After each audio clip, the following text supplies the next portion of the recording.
Welcome, dear listener. Tonight, you're invited on a journey, not through city streets or starlit skies, but into a hidden world beneath the waves, a world where the sun cannot reach, where pressure sings in silence, and where light is born from the bodies of creatures you've never seen. This is a story of the deep ocean, a realm of eternal night, strange beauty, and quiet survival. As you rest, let the rhythm of water cradle you, and let your imagination drift slowly downward, layer by layer into the mystery. Breathe gently, settle in. You're about to explore the deepest, most secret places of our planet, and perhaps something deep within yourself. Welcome to Journey to the Deepest Ocean, Life in Eternal Night. You begin where the sun still touches the sea, where waves catch fire with light and scatter it in glittering flecks across the surface.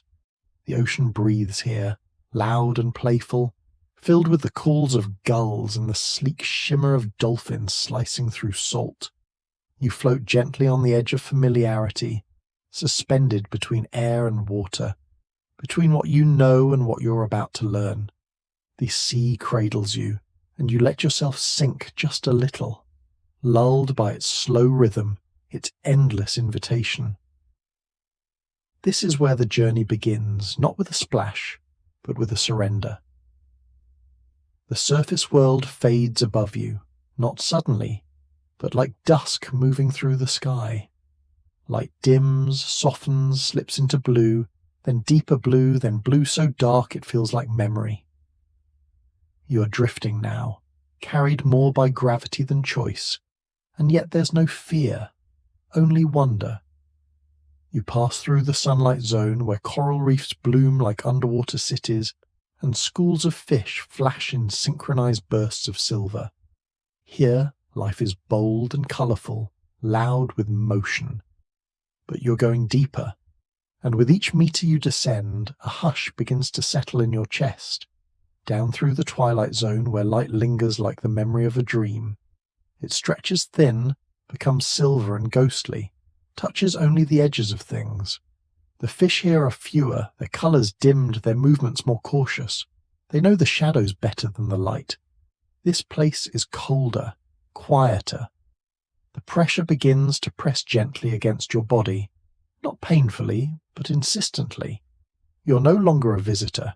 You're becoming part of the deep. Below 1,000 meters, the midnight zone begins. Eternal night. Here, sunlight never reaches. You drift into a darkness so complete, it becomes a presence, a companion, not a threat. And yet, even here, there is light. Not from the sun, but from the creatures who carry it within themselves. Bioluminescence, light made by life. Jellyfish pulse with glowing rings. Lanternfish scatter pinpricks of green. Some lights are lures, some are warnings, some are questions. Each one is a message. I am here, I am alive. The pressure is immense now, hundreds of times what you knew at the surface. But you feel no pain, only a quiet awe. Your body adjusts in this imagined descent, your mind expanding as your surroundings compress. You're held by water so dense, so dark, it feels like time itself has slowed. And maybe it has. Down here, nothing hurries. Evolution has written its stories slowly, patiently, into the bodies of creatures shaped by need and night. There are beings here unlike anything you've seen. The gulper eel with its oversized mouth, like a shadow that swallows shadows. The vampire squid, cloaked in deep red, with glowing eyes and a web of arms like a cape. The anglerfish, with her eerie lantern hanging from her head, a silent hunter in the endless black.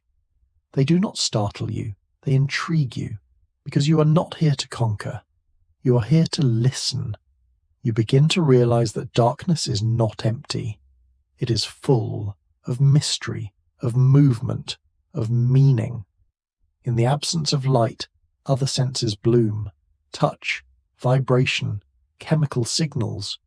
Creatures here communicate in whispers, in pulses, in tiny shifts of water. It is a language of patience, of precision. And as you watch, suspended in this silent ballet, you feel something shift in yourself. You begin to listen differently. Above you, the surface world is still loud and bright, but it no longer pulls at you, not yet. Down here, time moves in loops, not lines. There is no hurry.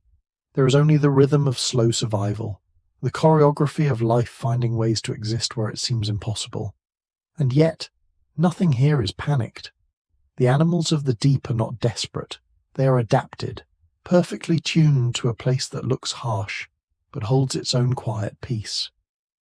You pass a field of sea cucumbers crawling across the mud, their bodies soft and strange, their movements slow as breath. Nearby, a Dumbo octopus flutters by, its fins like ears, its shape as surreal as a dream. There are crabs that feed on falling snow, not real snow, but marine snow, flakes of dead plankton, tiny shells, drifting detritus from the world above. Down here, nothing is wasted. Everything is part of the cycle. You descend deeper still. You reach the abyssal plain, a vast, flat expanse stretching across much of the ocean floor. It is not featureless. It is quietly alive, dotted with burrows, with trails, with soft signs that someone passed this way. You realize that the ocean has its own deserts, its own plains, its own mountains. They rise not with grass but with tube worms and cold seeps, with hydrothermal vents that spew warmth into the cold black. At these vents, you see an explosion of life, not sunlight-fed but chemosynthetic, life powered by chemicals from the earth itself. Tube worms, clams, bacteria living symbiotically, building ecosystems from heat and minerals. Here, life begins again in the dark, not in defiance of the sun, but independent of it. You wonder how many beginnings Earth has had, how many are still unfolding in the hidden corners of the world. You notice something else. You're no longer just descending through water. You are descending through history, through layers of life and death and transformation. Every creature you see is an answer to a problem posed by the environment. Every adaptation is a quiet triumph. And in their strange glowing shapes, you begin to see reflections of yourself, not in form, but in resilience, in the way life always finds a way to keep becoming. You drift with a sense of reverence. Down here, even time feels sacred. You think of the Hadal snailfish, the deepest dwelling fish ever found, gliding through trenches where the pressure would crush steel. And yet it moves with ease, with grace. You think of the zombie worms, feasting on the bones of whales, breaking down what has fallen into the dark, turning death into sustenance. You think of light without flame, of vision without sun, of movement without sound. You realize the deep ocean is not a void. It is a womb. It holds life in its own way, not loudly, not visibly, but steadily, patiently. It teaches you that life does not need comfort to flourish. It needs time. It needs adaptation. It needs connection, even in the dark. And suddenly, you feel connected to this world, to the creatures, to yourself. You're not afraid. You're in awe. You're learning that mystery is not something to solve. It is something to respect, to enter slowly, to let it teach you not just about the ocean, but about the depth within you, because you too are made of layers, of currents, of quiet transformations. The ocean holds you gently now, not as a visitor, but as something returning. And in that stillness you wonder, not with urgency, but with deepening curiosity, what might be waiting even deeper, where pressure grows stronger, but so might the beauty. You descend past the reach of twilight, where the last threads of sunlight dissolve into blue ink. The shimmer is gone now. No reflections, no shadows, only the steady hush of water folding over itself. You float in a world where light no longer lives, where even time seems to slow. This is the beginning of the midnight zone, the bathypelagic realm, and it feels more like space than sea. Above, everything is known. Below, everything waits. Your body adjusts. The pressure builds, but gently, like a hand guiding you deeper. You're not crushed, you're held. Every meter you fall into this dark expanse teaches your body to listen, not with ears, but with something older, a kind of knowing that lives below language. This is a darkness not of fear, but of stillness. It is not the absence of things, but the presence of what doesn't need to be seen to exist. You imagine floating through a cathedral made of silence. There are no stained glass windows here, no bells. But it's sacred all the same. The vastness humbles you. The ceiling is gone, the floor is nowhere. There is only this gentle, infinite chamber of water folding around you like a dream. And somewhere in that hush, a spark, a pulse of light. It blinks once, then again, a soft blue. Flicker in the dark like a lighthouse seen from a great distance, then another and another. You're surrounded not by emptiness but by living stars. This is bioluminescence, life's way of speaking in light when sunlight disappears. Creatures drift past you with glowing threads trailing like stardust. Some light up only when touched, others pulse rhythmically like a heartbeat. Each one has its own reason, to lure, to warn, to attract, to hide. They are artists of survival, painting the dark with a language only the deep can understand. You see a jellyfish, transparent and soft, pulsing gently through the water. Its edges ripple with green and violet light, flashing like a slow dance. Its body is 95% water, but its glow makes it feel like magic. It doesn't chase or flee, it just moves, letting the current decide. There is grace in that, a kind of wisdom. And then there's the dragonfish, small, fierce, with needle-like teeth and a red glow under its eye. Red light doesn't travel far in water, so it becomes a secret torch, an invisible flashlight in a world that sees only blue. The dragonfish uses it to hunt, to spot prey that can't see it coming. You feel a chill, not from fear, but from the cleverness of it. Nature whispering, adapt, adapt, adapt. You pass a hatchetfish, with the eyes that look up always, searching for silhouettes against the fading light above. It is flat, silver, shaped like a blade. It uses counter-illumination, a word that sounds complicated but means something simple. It lights up its belly to match the faint light from above, so nothing below can see it. In the deep sea, to survive is to vanish, to not be where you are, to become part of the water, the shadow, the silence. Your mind drifts, as it always does in the dark. You think of how much life exists here, unseen, how many pulses, flickers, movements, how much beauty hides beneath what we assume is empty. You wonder if there are parts of you like this, hidden, luminous, waiting to be understood. Maybe the parts you can't see are the ones that make you most alive, and then you remember something, the pressure. Down here it is immense, 100 times what your body feels at the surface. And yet these creatures, delicate, soft, sometimes barely more than membrane and light, they survive. They don't resist the pressure, they are shaped by it. Perfectly, patiently. You think of your own life, of the weight you carry, and suddenly the pressure doesn't feel like a threat. It feels like a sculptor. Every adaptation down here is a story of transformation. The absence of light didn't stop life. It made life more inventive. No eyes? No problem. Some fish have lost them entirely and rely on pressure sensors. Others have giant eyes that catch even the faintest glow. Where humans would fear, these creatures evolve. You reach your hand out, though there's nothing to touch. The water is cold, just a few degrees above freezing, but you don't shiver. You're beyond the comfort of the surface world, and yet you feel no fear, only wonder.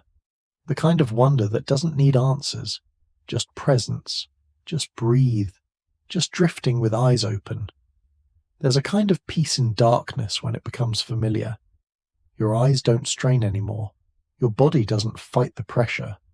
You float, not because you have nowhere to go, but because this moment is enough. The deep sea is teaching you stillness, not the stillness of sleep, but the stillness of belonging, of being right where you are, and still life moves. A Dumbo octopus glides past, its fins like ears gently flapping. It looks almost like a ghost, soft-bodied, slow, like a dream swimming by. It doesn't rush. It doesn't need to. Down here, everything is slow. Energy is precious. Movements are thoughtful. This world moves not with urgency, but with purpose. And you too begin to feel that slowness seep into your thoughts. You're not thinking in sharp lines anymore. You're feeling in circles, in echoes, in quiet. You notice that most creatures here are solitary, not lonely, just separate. They meet only when needed, for food, for survival, for reproduction, and then drift apart. There is no crowd, no clutter, just space. And yet, the ecosystem works. There is balance, even in the silence, even in the distance. You think of your own relationships. How connection doesn't always mean closeness. Sometimes it means respect, space, timing, light in the dark. A shape appears in the distance, long, shimmering faintly. It's a siphonophore. Part animal, part colony, part mystery. Some can stretch longer than whales, glowing like a thread pulled loose from the night. It isn't one creature, but many, working together as one. A living collaboration. You watch it pulse, not with speed, but with certainty. There's a lesson here too. You don't have to be fast to go far. You don't have to be loud to be heard. And then another flicker. Not from a creature, but from something in you. A thought, a memory. The realization that this place, so strange, so distant, is also inside you. Your brain floats in darkness, suspended in fluid. Neurons fire like bioluminescent sparks. Ideas migrate like deep-sea fish, moving between depths. Your body carries this ocean in its blood, its salt, its silence. The deep is not elsewhere. It is here, in you, around you. You close your eyes, and even then you see flashes. You see light where there should be none. The brain creates it. The body remembers it. The imagination becomes a lantern. You're never truly in the dark. And somewhere far below, even deeper, something stirs. A current shifts. A sound ripples through water. A signal. Maybe a whale song. Maybe the groan of shifting plates. Maybe just the ocean breathing in a different key. You are descending still, slowly, quietly, willingly, because now you know the dark is not the end. It is the middle. It is the womb. It is the place where life rewrites itself. You are learning moment by moment that mystery isn't something to fear. It's something to follow, to trust, to become. And just before your thoughts drift entirely into sleep, you wonder, not with urgency, but with reverence, what kind of world might be waiting even deeper, where light is never needed, but life still burns softly, beautifully on its own. You are still descending. Each meter below takes you further from the world you knew. The pressure here does not announce itself. It doesn't roar. It doesn't crack. It simply accumulates, quietly, relentlessly, like time, like memory, like grief. The water becomes your sky now, inverted and unending, and the weight above you, stacked layer upon layer, folds itself into every breath. You are held in a grip that does not tighten, yet never lets go, and you begin to understand. The deep does not demand strength in the way you imagined. It asks instead for surrender. Here, in this realm without sunlight, you expect silence. But what you find instead is density. Sound thickens, muffled and bent, distorted by the pressure. Your ears adjust. Your body adjusts. Everything must. You're not broken by the pressure. You're shaped by it. Compressed, yes, but not crushed. This is the paradox of the deep. It holds you together by surrounding you with weight you cannot escape.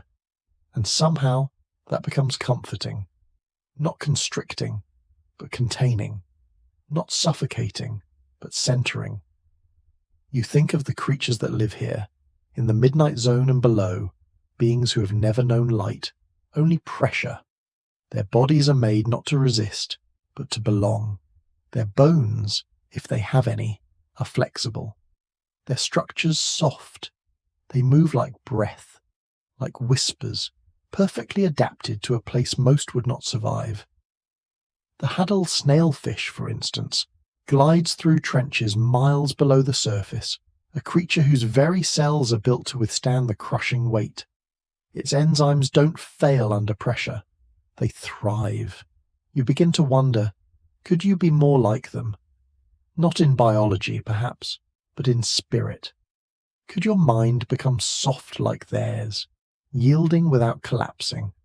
Could you meet pressure with pliability, with grace? Could you stop resisting long enough to see that this too is a form of survival? That sometimes staying whole means learning to bend. You float through this space, this fluid cathedral of darkness and weight, and your thoughts drift to stories you've heard of deep-sea exploration. Submersibles, wrapped in titanium shells, carefully lowered into trenches like offerings. The technology is extraordinary. Machines that mimic nature's adaptations. The rounded bodies, the absence of sharp corners, the distributed pressure, the slow descent. All designed not to fight the environment, but to exist within it. Science, once again, taking its cues from life. And life, down here, becomes the teacher. Even where no light reaches, ecosystems thrive. Microbes cluster around hydrothermal vents, feasting on chemical energy instead of sunlight. This process, chemosynthesis, astonishes you. It tells you that life is not fragile. It is adaptable. It finds nourishment where nothing should live. It builds entire worlds around impossibility. You pause, sensing that lesson in your own chest. How many times have you faced pressure and called it too much? How many times have you thought you needed to resist, to harden, to push back against what felt like too much to carry? But maybe, just maybe, there's another way. Maybe, like the deep-sea creatures, you can soften instead of shatter, expand instead of implode. Your descent slows as you reach the Hadal zone, trenches that cut into the ocean like scars on the seafloor. Deeper than Everest is tall. It's a place few have ever seen, and even fewer truly understand. Yet life is here, fragile-looking, translucent, sometimes glowing faintly in the darkness. These creatures do not rage against the pressure. They don't even notice it. To them, this weight is home, and you begin to feel that too. Not that you belong here biologically, but that your thoughts can find something familiar in this alien world. A metaphor, perhaps. A way of understanding your own inner deep. The parts of you under pressure. The experiences that have shaped you silently, invisibly. The way your spirit has withstood more than you realized. Simply by adapting. You drift past a ghostly amphipod, tiny and nearly transparent, dancing on currents you can't see. It exists without eyes, without color, without need for surface definitions. It just is. A quiet fact of life in a place most call uninhabitable. And you think, maybe pressure isn't the enemy. Maybe, like the amphipod, you can find peace in simply existing. In allowing the world to shape you without demanding you change your essence. You remember the groan of tectonic plates, the whisper of distant whale songs, the pulse of the earth felt through water. Down here, sound moves differently. It lingers, it stretches, it becomes part of the environment like breath in cold air. You imagine your own thoughts traveling the same way, longer, slower, deeper, not loud, but steady, not sharp, but enduring. And you consider the idea that this kind of thinking, the deep kind, only emerges under pressure, that perhaps your most profound insights come not in comfort, but in constraint, that creativity, resilience, and transformation might bloom precisely because of the weight. That, like life in the trenches, you are most alive when you're responding, not resisting. You let your body soften. You let your breath fall into rhythm with the invisible tides. You no longer ask how much deeper you'll go. You only ask how deeply you can feel, how fully you can listen, how quietly you can grow. The ocean does not speak in words, it speaks in presence. And in this depth, beneath the crush of miles of water, you feel that presence not as a force to fear, but as one to welcome. You're not apart from this place. You're in conversation with it.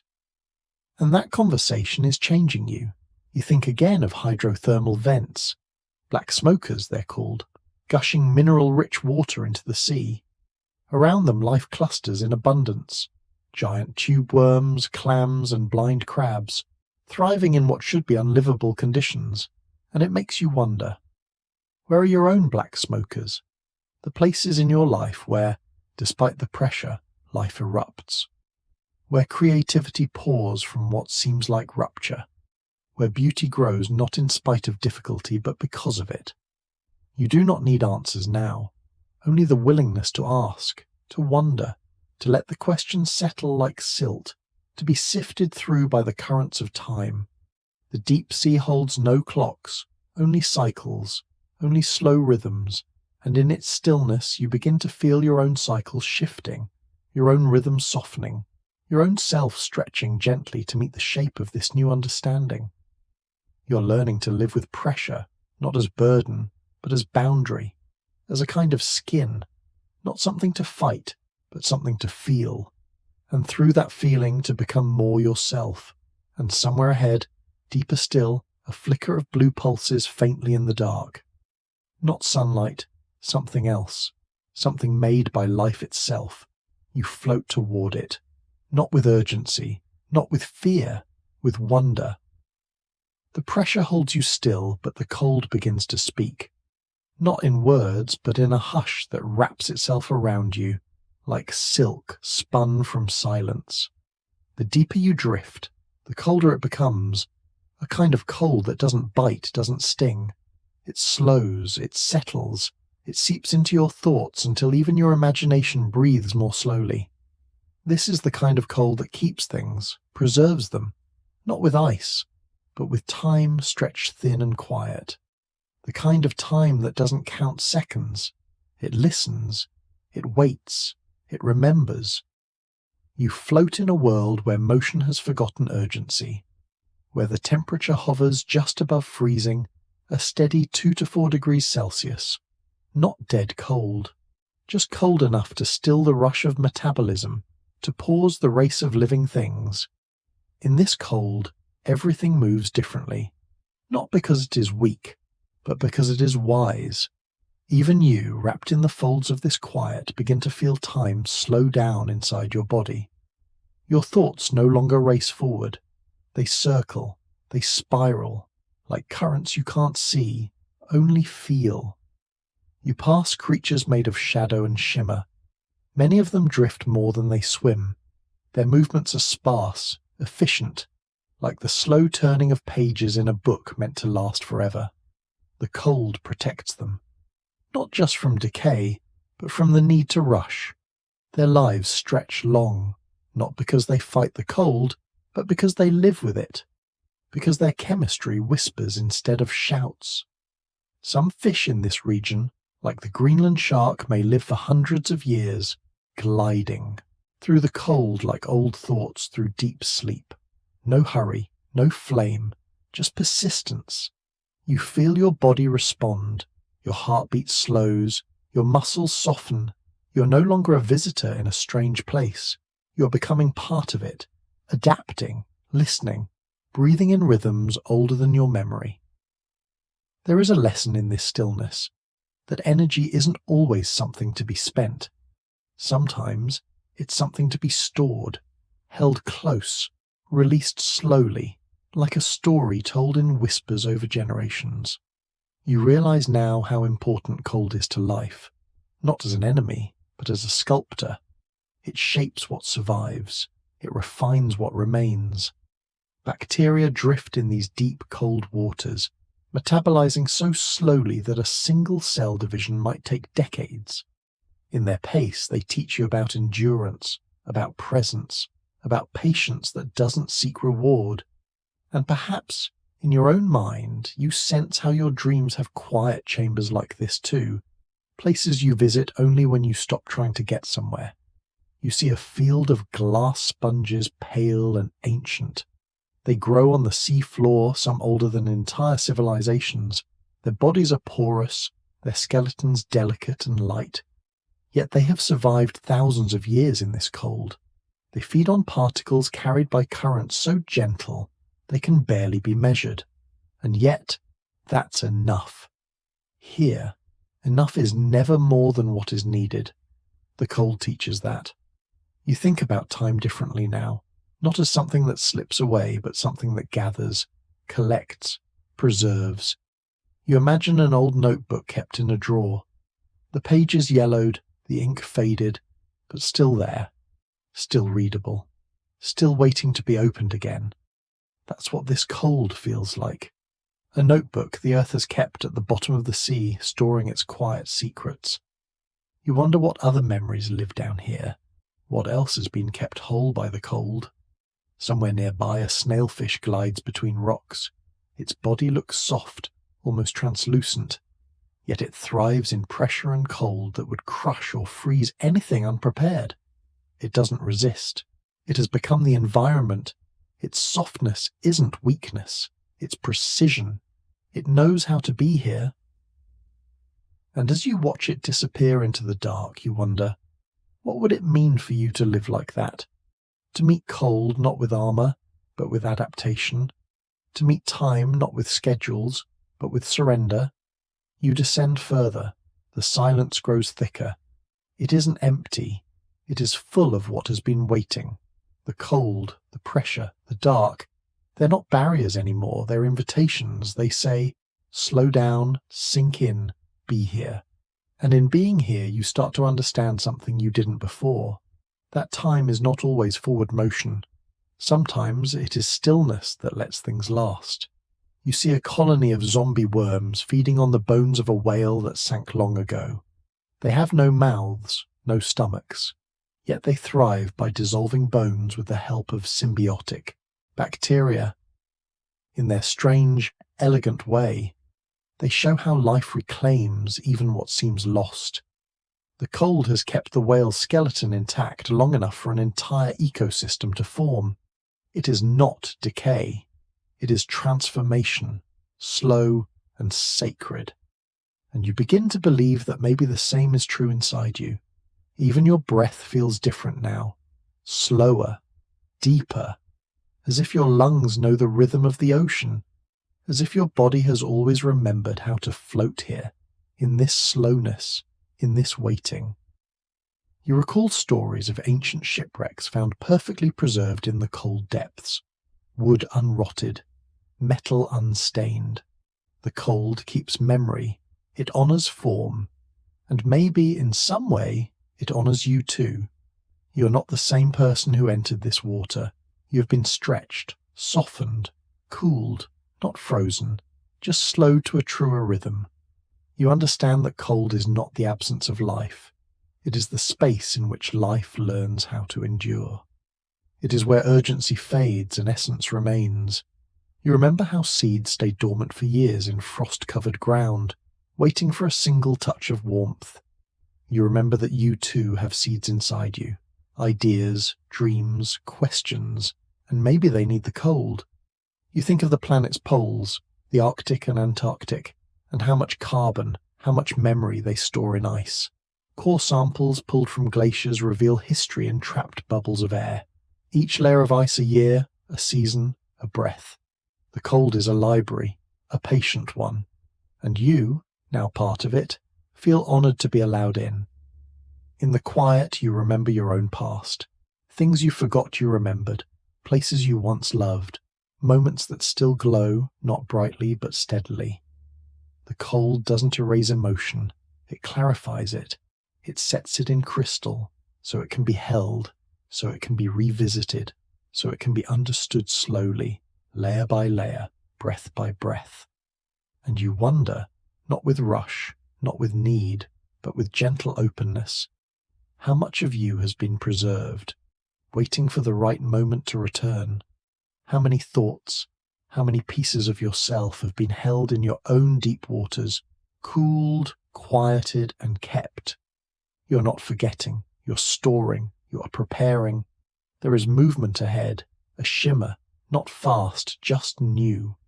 Perhaps a jellyfish, pulsing gently with its own bioluminescence. Light not from above, but from within. A soft reminder that even in the coldest places the heart can glow. And as you follow that light, your own inner temperature rises just slightly. Not enough to rush, just enough to feel. You begin to see the cold not as a punishment, but as a gift. It teaches presence. It teaches preservation. It teaches patience. You feel yourself becoming quieter, deeper, more complete.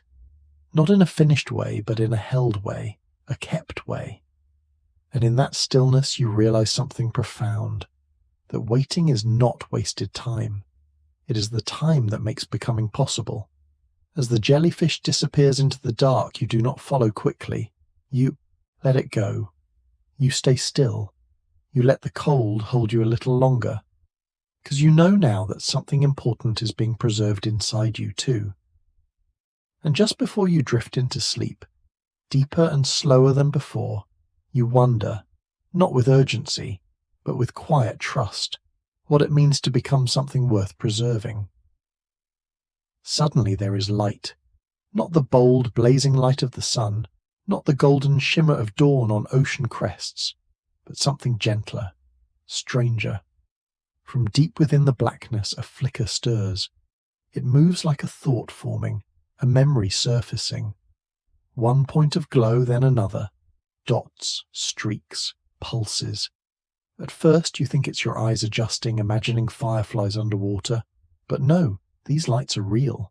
They are alive, and they are speaking. Tiny bodies drift before you, their outlines barely visible, their language made of illumination. You don't know what they are yet, only that they glow with meaning. Bioluminescence, it's called. But here it feels like poetry, like a dream translated into motion and colour. A jellyfish spirals past, its tentacles trailing constellations behind it. A school of lanternfish flickers in rhythmic unison, a moving Morse code. A solitary squid leaves behind a faint glow, like a whisper in the dark. Your body stills, your breath softens. You don't want to disturb them, you want to listen. Because this is not random beauty. This is survival. This is the grammar of life where the sun does not reach, where light is not inherited but made, created, like a song composed from nothing but the need to be seen, to communicate, to exist. You learn that light here is more than sight. It is scent, it is touch, it is identity, it is invitation and warning and camouflage. Some creatures flash to find mates, others shimmer to startle predators. Some lure prey with false promises, glowing like hope before devouring what dares to come near. And others, like deep-sea shrimp, release clouds of glowing chemicals, like underwater fire, to confuse whatever hunts them. And all of it, every flicker and flare, is controlled, managed, measured. Bioluminescence is not wasteful, it is deliberate. A pulse of energy turned into light through precise chemical reactions, luciferin and luciferase, two partners in a biochemical dance. No electricity, no batteries, just molecules singing in the dark. You realize that nothing here shines for no reason. Every glow has purpose, and slowly, as you float among them, you begin to understand that this is how you find your way down here, not by blazing forward, but by learning to read the light that others offer. A signal, a softness, a path. One fish hovers nearby, small and slender, with two glowing organs just beneath its eyes. Its face is gentle, curious. Its lights blink twice, pause, blink again. It is communicating. You do not know the words, but you recognize the pattern, and you blink slowly in return. There is no reply, not exactly, but the fish remains, near you a while longer, pulsing quietly as if to say, "I see you too." You wonder how many creatures pass each other like this, never touching, never speaking aloud, but seeing and being seen. You wonder how many languages exist beyond sound, how many ways there are to belong even in silence. The deeper you drift, the more luminous the dark becomes. It is not that the blackness fades, but that it becomes dotted with meaning. Like stars spread across a sky that once seemed empty, you realize that life in this part of the ocean has become fluent in the subtle, that survival here is not about dominance, but attention, awareness, precision. You begin to understand the magic of adaptation. To live in a place without sunlight, you must become your own source. The light you need must be the light you create. It is not given, it is earned, and still the beauty stuns you. A comb jelly drifts past, its cilia refracting light into tiny rainbows, a prism born without a painter. A dragonfish floats from the shadows, its mouth a sharp grin, its chin dangling a glowing lure. You are not afraid. You are reverent. Even the teeth here glow. You begin to realize how much these creatures must understand about energy, how to use it, how to save it, how to wait for the right moment to shine. Because energy is precious in the deep sea. Food is rare, movement is costly, light is luxury and necessity combined. And so, these beings have evolved to glow wisely. You pause to think how often on land light is wasted, left burning long after it's needed, how quickly brightness can drown out stillness, how easily noise follows it. But down here, light is never careless. It whispers instead of shouts. It reveals without blinding. It respects the dark. And you begin to wonder, what would it mean to live that way? To glow only when needed. To let your light be gentle, useful, kind. Another glow draws your attention, a colony of siphonophores drifting like a chandelier made of jelly. Not one creature, but many, working together as one, each part with a role. One part swims, one part eats, one part glows. And yet, they are not separate. They are a body of cooperation, a living metaphor of interdependence. You watch as they pulse through the water, silent but coordinated. A team, without ego. It makes you think about your own body, how your cells do the same. Billions of them, each with a job. None of them the whole story, but all of them essential. You think about communities, about ecosystems, about relationships, and you begin to feel how much of life depends on being part of something larger, on glowing when it's your turn and resting when it's not. You pass a field of glowing plankton now, stirred by a faint current. As they move, they light up in waves like breath. You exhale gently, and they seem to exhale with you. You feel less like a visitor and more like a note in the same song. The dark no longer feels empty. It feels inhabited. It feels alive. You wonder about the first time a creature ever glowed. Was it accidental? A mutation? A desperate attempt to survive? Did it know it was beautiful? Did it care? And yet that small shimmer continued, was passed on, became part of evolution's library, a trait worth keeping, a lesson written in light. You marvel at how something so small, a flicker, can change everything, how a single glow in the dark can mean, I'm here, I matter, I survive. You begin to feel that in your own chest, that quiet pulse, that steady knowing that even without sunlight, even without certainty, you too carry the possibility of light. And so, you drift deeper into this glowing realm. The boundaries between you and the water blur. You are no longer just observing, you are learning, not just about science, but about language, about silence, about how to communicate without noise, how to be radiant without being loud.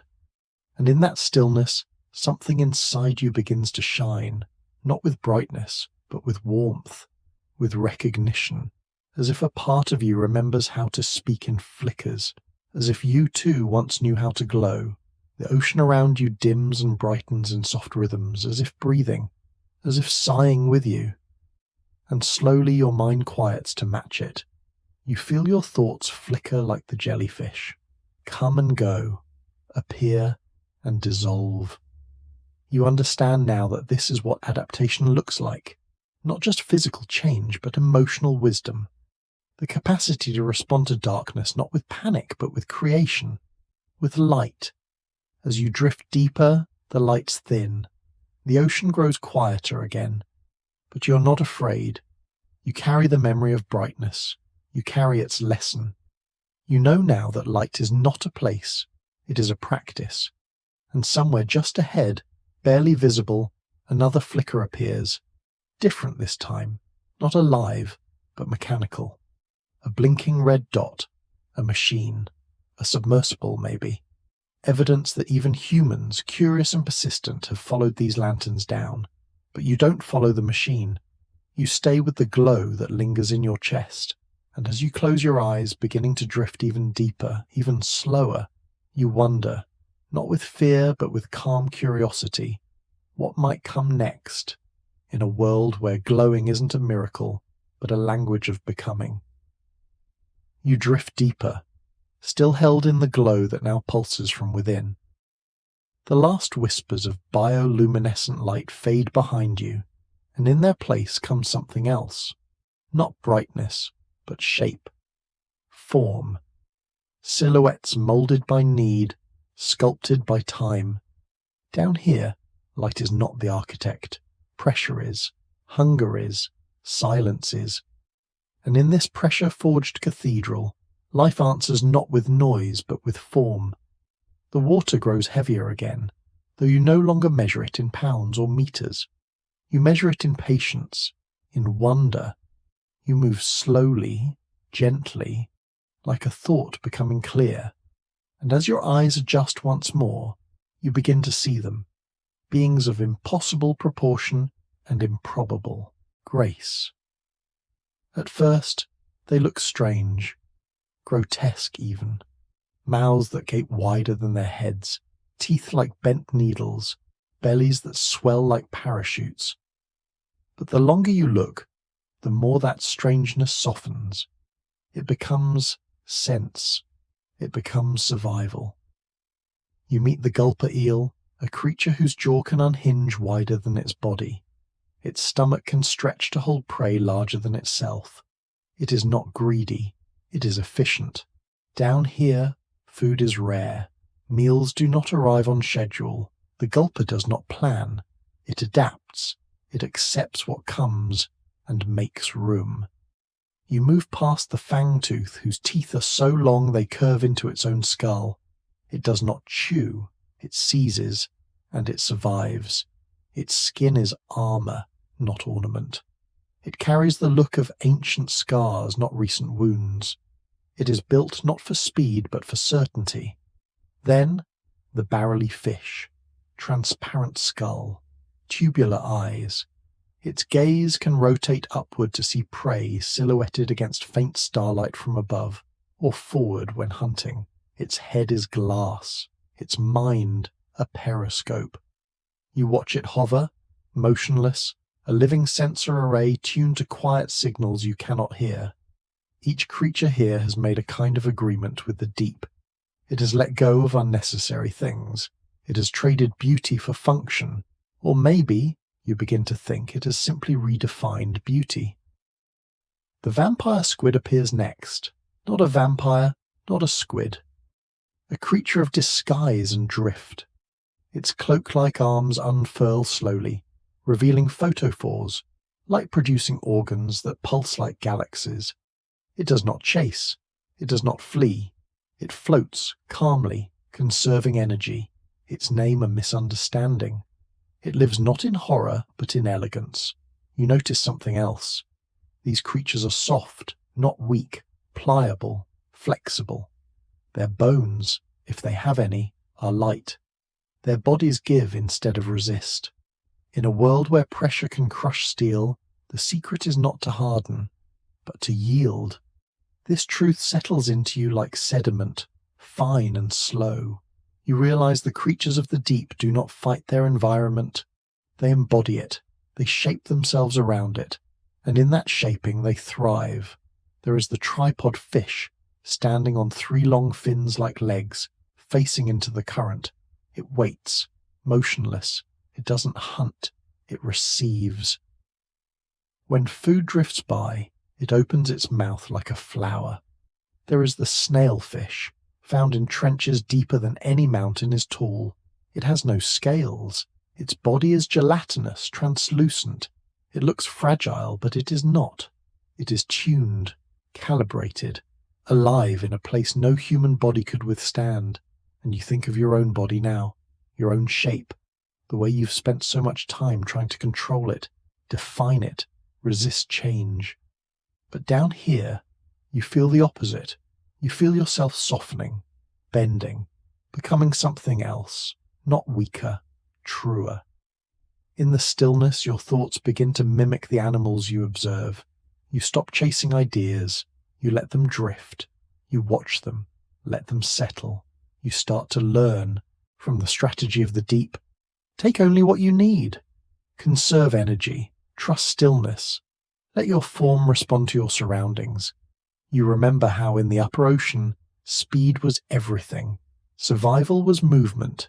Here, it is presence. It is readiness without urgency. It is being tuned, not reactive, but receptive. Somewhere behind you, a mechanical groan rumbles through the water, a submersible, exploring. You do not turn. You remain still, watching a jellyfish pulse past. Its bell opens and closes like a breath. No urgency, just rhythm, just enough. The fish here are not made for our eyes. They are not performing. They have no audience. They are not strange for the sake of strangeness. They are solutions. And every fin, every tooth, every soft underbelly is an answer to a quiet question. How do you live here? You wonder the same. Not just in this place, but in your own life. How do you live in your own depths? What parts of you have stretched to fit? What softness in you is actually strength? What oddness is just adaptation, misunderstood? You pass by a deep-sea anglerfish, her glowing lure dangling like a question mark before her mouth. Her mate is tiny, fused to her body, a life of interdependence. He offers his sperm, she offers everything else. It is not romance. It is strategy. It is survival through intimacy. And you ask yourself, what have you fused with to survive? What lights have you dangled? What forms have you taken, not because they were easy, but because they were necessary?